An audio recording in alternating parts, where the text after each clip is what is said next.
좀 이제 당 혁신, 정치 개혁, 특히 그 중에서도 당내 혁신과 관련돼서 얘기들이 참 많습니다.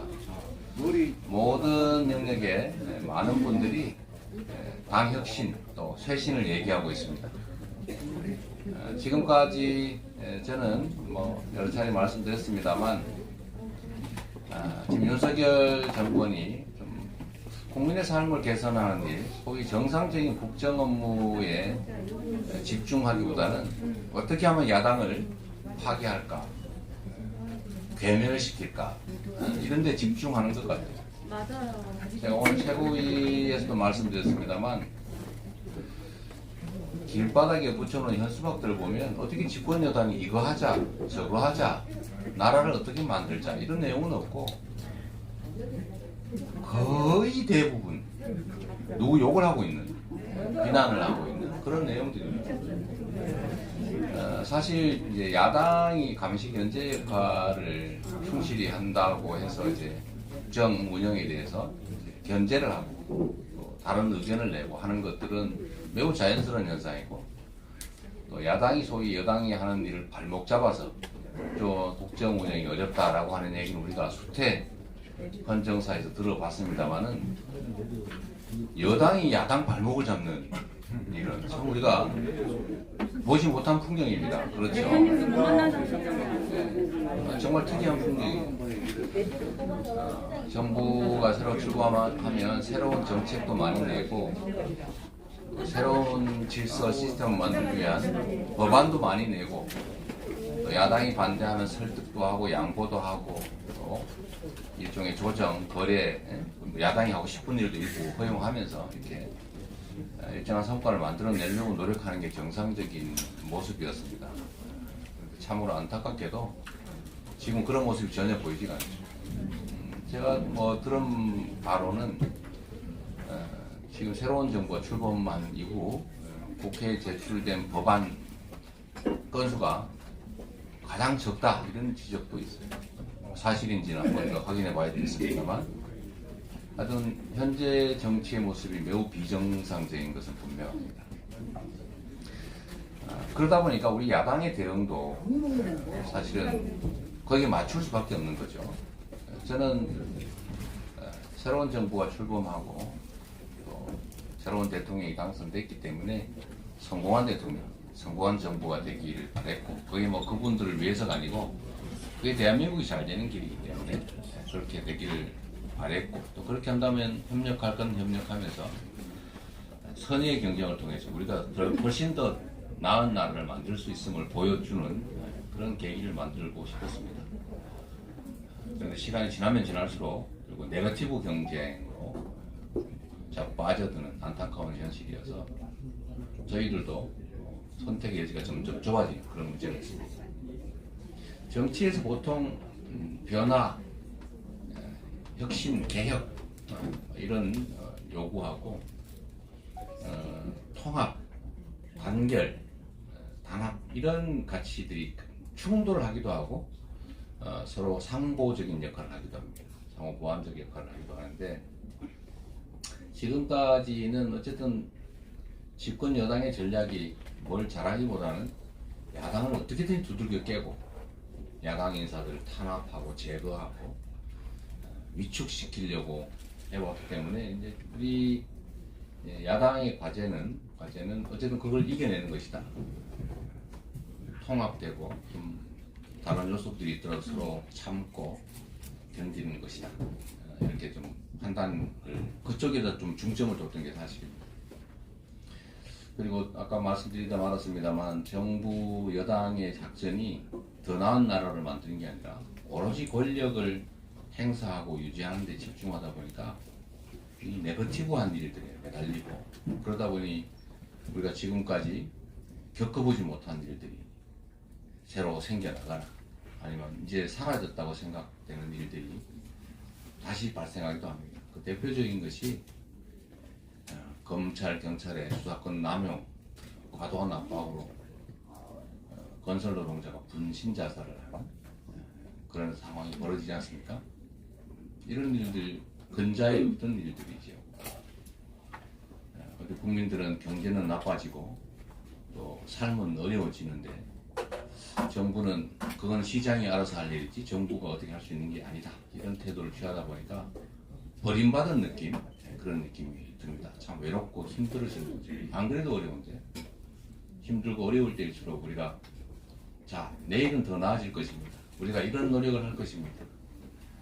그런 희망을 가지고 지금은 어렵더라도 함께 갑시다. 이래야 정상적인 공동체 아니겠습니까? 각자 도생, 알아서 살자, 죽어도 할 수 없다, 각자 능력의 문제다, 이렇게 하면 어떻게 살겠어요? 그래서 세상은 점점 어려워지고, 이런 상황에서 지금 이 야당이 그나마 주 69시간 이런 거 법률 개정해가지고 더 많이 일하자, 이런 희한한 정책을 하겠다는 걸 또 다수 구석으로 막고 있잖아요.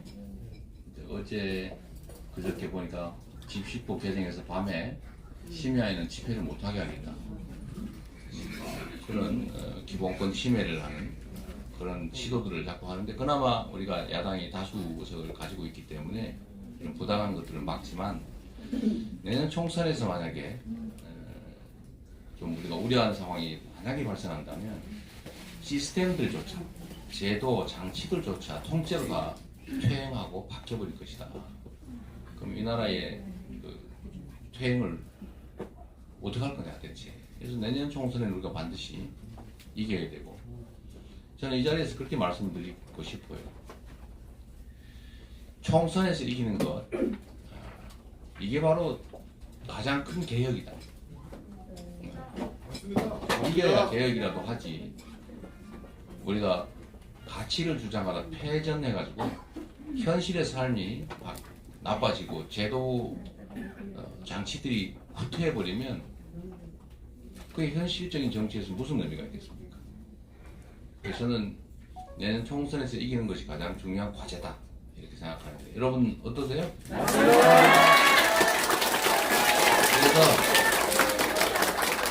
총선에서 우리가 이기지 못하면 지금의 이 역주행, 이걸 막을 길이 없기 때문에 더 심각한 일이 벌어지겠죠. 그렇기 때문에 이기는데 주력해야 되고, 그러기 위해서는 우리가 통합된, 단결된 모습을 유지해야 된다, 그런 생각으로 지금까지 분열 갈등의 요인이 될 수 있는 부분들에 대해서는 많이 절제해왔던 것이 사실입니다. 그래서 사이다 김 빠졌다, 맹물 됐다, 이재명 다움이 사라졌다, 가더니 기득권에 포섭됐느냐, 결국 뭐 이런 지적들, 또 실망감들, 또 아픈 충고, 이런 것들을 많이 받았던 건 사실입니다.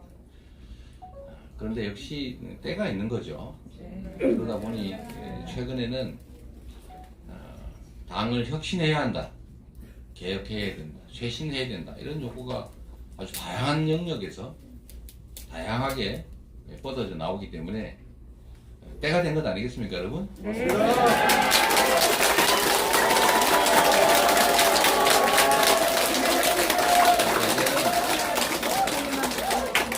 통합의 단결의 기조를 유지하면서도 우리가 할 수 있는 혁신들, 개혁들을 해 나가자, 이런 말씀을 좀 드리고요.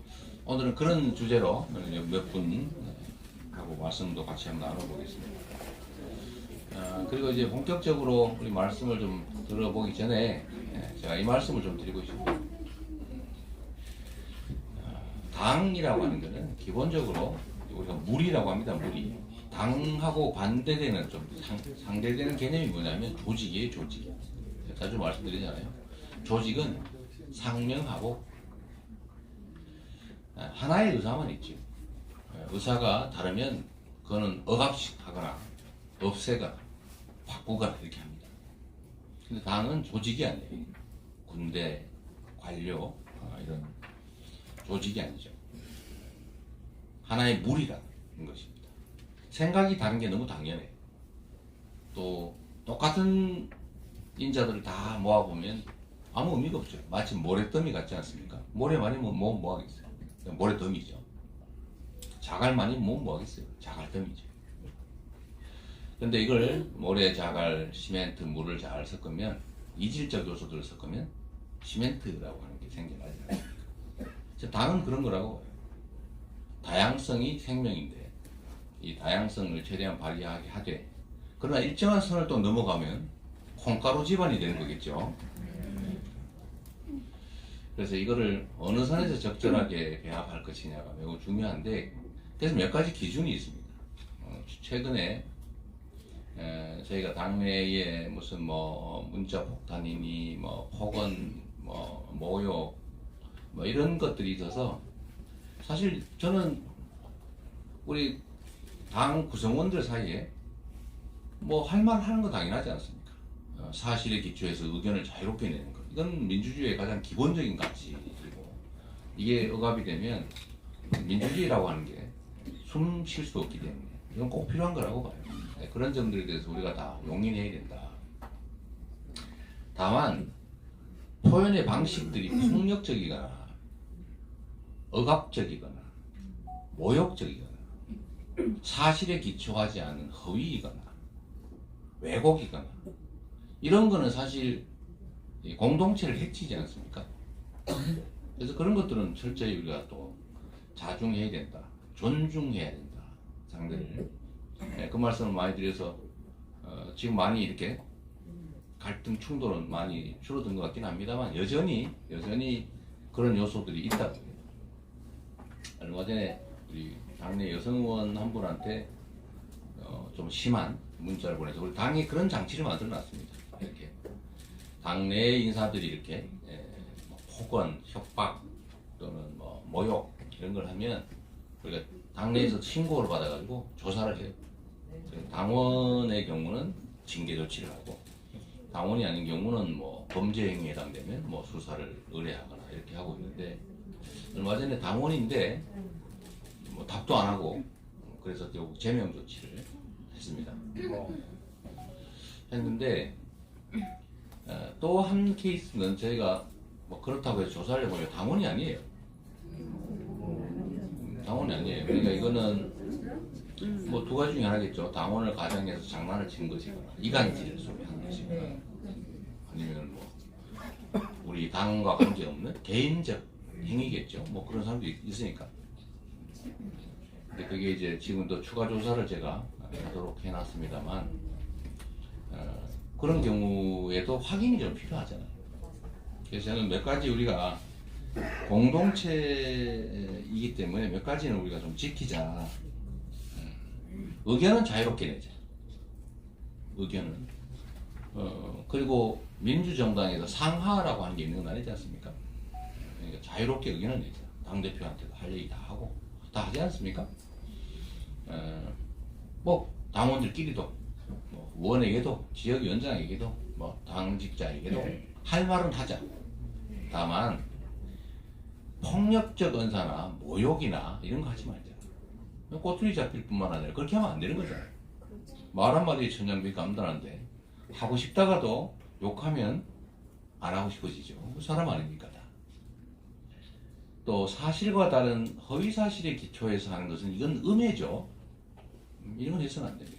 가짜뉴스를 비판하면서 우리끼리 사실도 아닌 허위사실에 기초해서 비난, 비판하면 되겠어요.